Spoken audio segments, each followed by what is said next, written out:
Hello everyone, welcome to Toyeen Talks. How you doing? Thank you for watching. Till I'll see you in my next video. Stay safe, stay blessed. I love you. Bye. Eléyìí ti ti go global, ẹ gbà wá o, kí ló ń ṣẹlẹ̀? Eléyìí ti go global. Another dimension leléyìí láti mọ ikú tó pa Mohbad.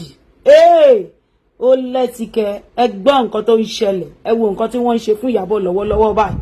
Ẹ gbọ́ nǹkan tí wọ́n gbé síta, wọ́n ti gbé black card. Wọ́n ti gbé black card fún Ìyábọ̀ àti Wùnmí. Wọ́n ti gbé fáwọn méjèèjì. Eléyìí lẹ́tìkẹ́. Ìyábọ̀ Òjó, you are outside because of you. Now people wey no wan make you get justice for Mohbad, na dem be this. Now people wey no wan make you, na Mohbad be this. Na your wife be this.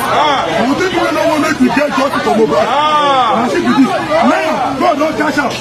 He shot Paul yesterday in cash fire. Yesterday this Ìyábọ̀ Òjó, yesterday big incident. When she dey tell people say not cash fire. Ìyábọ̀ Òjó be this. Oh, na dem no wan make you get justice for Mohbad. Na dem dey tell people they go dey pay police, they go dey pay lawyer, make they try discharge the case. I know they never tell you before. So because say when I say this for me, this year, the Olosho wey this way they use make money.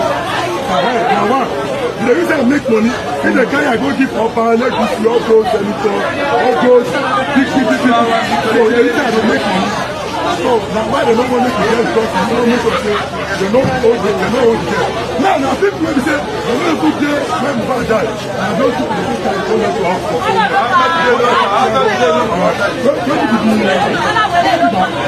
those people are there detention for 4 months. Meanwhile, don't be there. They don't even know where Mohbad die inside out. The this no, the justice now will be given very soon. So I'm not telling people that very soon you will catch people making up. It's okay that they will get shit out of it. They may have been very right.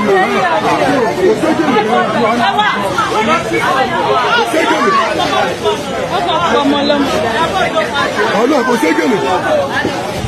Okay.